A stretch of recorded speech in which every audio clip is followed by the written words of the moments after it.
গুলামি না গুলামি, আজাদি আজাদি। কই গেল তোমাদের এই স্লোগানগুলা? এখনো তো এই স্লোগানগুলা দিচ্ছ। গত অন্তর্বর্তীকালীন সরকারের প্রধান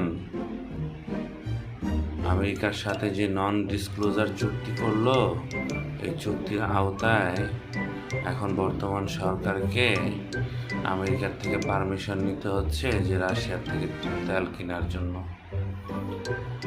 এখন বিয়ে শাদী করার জন্য কি পারমিশন নিতে হবে, নাকি বাথরুমে পটি করার জন্য বা বদনা ধরার জন্য পারমিশন নিতে হবে? হয়ে গেল তোমাদের গোলামি না আজাদি আজাদি আজাদি। কই স্লোগান দাও, তাও না সুন্দর করে স্লোগান দাও, আরো মজা করে স্লোগান দাও। গোলামি না আজাদি আজাদি আজাদি। ফাইজলামি মারাও দেশের ভিতরে, হ্যাঁ? জনগণের উত্তপ্ত করো, দিয়া দিব না একদম জনগণ এমনি।